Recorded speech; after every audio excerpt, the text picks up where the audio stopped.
السلام علیکم ګرانو کتونکو، زم ستاسو ورور احمدزي احمدي او تاسو ګورئ زیا ټیکنالوژي. غواړم چې نن تاسو ته په موبایل کې د فیسبوک پیج د ټول عمر لپاره د ډیلیټ کولو طریقه در وښایم، یعنی څنګه کولی شو چې موږ په خپل موبایل کې د فیسبوک پیج د ټول عمر لپاره ډیلیټ کو، یعنی ختم یې کو. نو که تاسو غواړئ دغه طریقې نه ځان خبر کړئ، ویډیو خامخا تر اخره پورې وګورئ، او که ویډیو مو خوښه شوه نو خامخا یو لایک ورکړئ او داسې ښایسته ښایسته ویډیوګانو لپاره زموږ چینل سبسکرايب کړئ چې زموږ هره ویډیو تاسو ته در ورسیږي.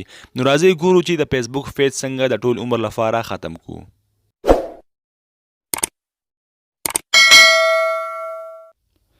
نو تاسو به په خپل موبایل کې خپل فیسبوک کولاو کوئ او دغه درې لاین باندې به کلیک وکړئ.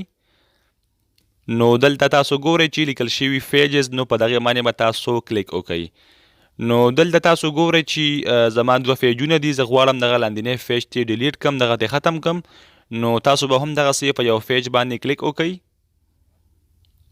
او دلته تاسو ګورئ چې دغه آپشن دی، نو تاسو به په خپل موبایل کې دغه آپشن کلیک کړئ.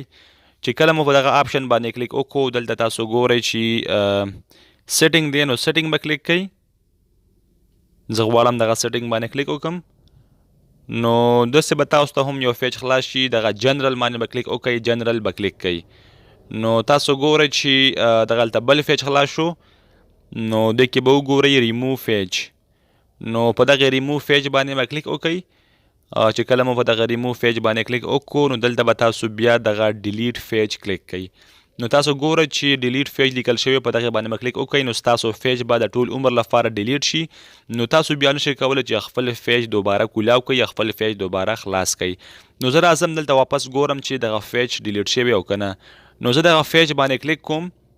نو دغه پیج کلیک کوم، دلته به تاسو وګورئ.